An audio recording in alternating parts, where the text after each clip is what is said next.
1991 BMW E31 850i V12. Sold for around 101,000 US dollars in 1991 and adjusted for inflation to $186,000 in 2018, this was BMW's answer to the Ferrari 348.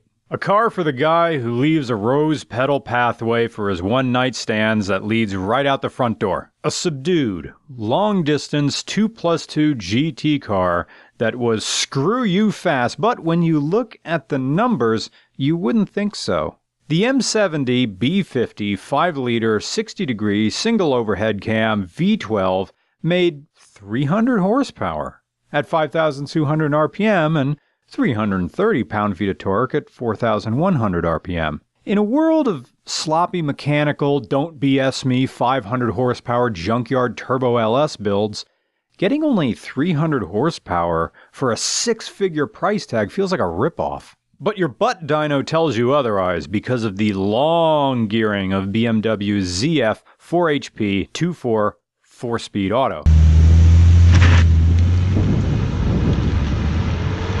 BMW 850i, a car for the man driving across 2 states to get that good side piece. When you grow up spending your Saturdays rolling for persuasion in the basement of Mark Blumbach's dad's house, you deserve a BMW, goddammit.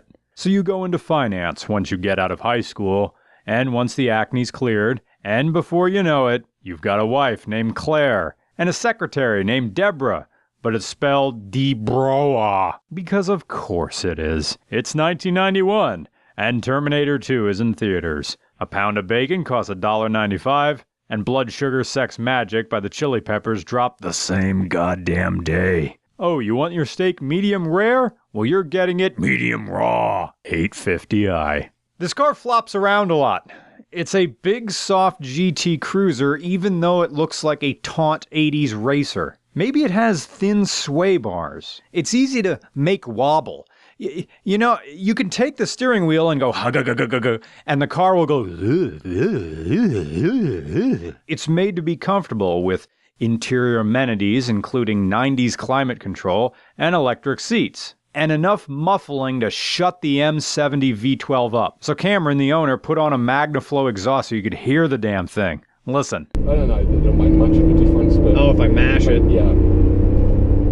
But it'll kind of hold it in third, more hold the gears. But like the Toyota Century, yeah, you can take away mufflers, but it's still a medium small displacement V12. They sound smooth naturally.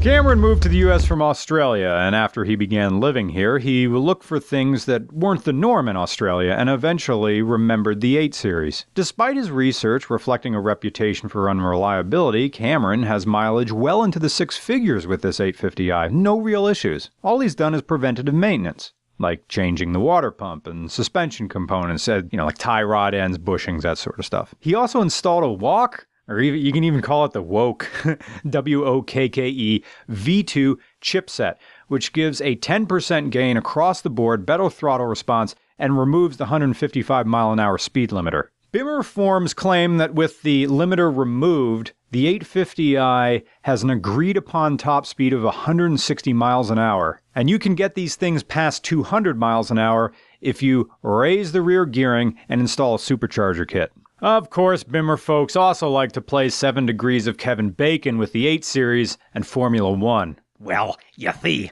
this is an 8 Series, and this is the engine is the B50, but the 850 CSI has the B56, and that's the 5.6-liter V12, and then the BMW S7-2 V12 was used in the F1 McLaren. So, actually, I have an F1 engine.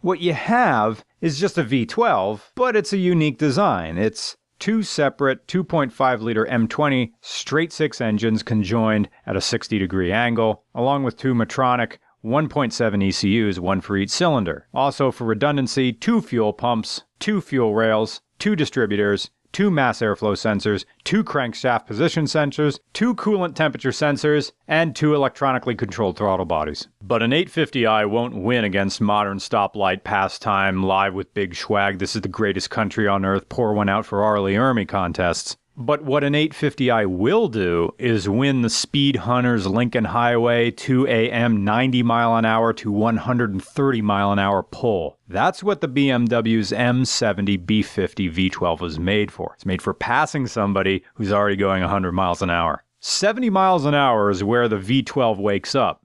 At 80 miles an hour, it puts its feet on the floor. 90 miles an hour, it cracks its neck. And at 95 miles an hour is where the engine says, "Oh, we're doing this?" Sure, it's only 330-pound feet, but it surges up like a deep Olympic squat. How fast do you really need to go? Because Cameron's been pulled on people on the highway, and he just looks at them, and that's what he thinks in his head. Like, okay, WRX guy, you're blowing your turbo at me. How far do you want to take this? How deep into 3 figures do you want to race? Because this V12 is just going to go and go and go and go. Higher top speed than a Tesla. We're going. How deep do you want to hang into this dick waving contest? Because I'm already in 4th gear. There's only 4 gears. I'm not shifting down. I'm just going to lay into it and you're going to run out of RPM. And that's how things go here. But even for all its performance, it's a strange looking car. It's very un-BMW in appearance. If you squint, it could pass for a modern sort of mid-2000s car. But there are aspects that seem so utterly random, like the 2 big trunk-mounted car batteries or the awkward hood design for the pop-up headlights, where instead of just having cutouts that are just the hood makes room, no, we're BMW. Let's just make holes in the hood and connect it on thin strips around here. So if you get hit on the hood or anything, you're going to bend this little strip of metal, now your hood's not going to latch. Plus, you don't spend a fortune getting a Bimmer with pop-up headlights so Marvin Matchbox can say, "Nice Corvette," while a cigarette dangles limply from his cracked lips, the ash slowly overtaking the parts that are still cigarette. So you have a ratio that looks like something like a litmus test that's all alkaline. Although it didn't hit the market until the 90s, development on the 8 Series dates back to 1981. As BMW took the better part of 5 years getting this thing into production development. From 1986 to its debut at the Frankfurt Motor Show in September 1989, BMW set out to create a car that would not only surpass the 6 Series in overall performance, but also encourage customers to enthusiastically pay high sums for the privilege. The car went through rigorous testing, with wind tunnel tests registering a drag coefficient of 0.29, and the car also featured a new electronic drive-by-wire throttle and a multi-link rear axle. For all BMW's careful planning, it ended up detracting from the car's potential as a product mover, as the sales cratered due to a recession in the early 90s. Depending on how you look at it, it wasn't so much as the car was rejected by the public, but rather that it came out too late for the public to be able to accept it. But also, yeah, the public rejected this car.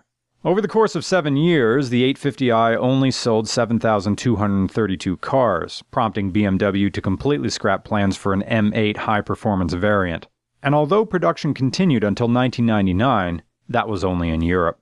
BMW killed off production in the US by 1997. At the time of the 850i's death, worldwide production totaled a depressing 31,062 units. These days, for the people in the know, it's still a very expensive car, and it's become the official car of wearing your Submariner to the gym and grunting out Tony Robbins quotes as you go for your 1-rep max.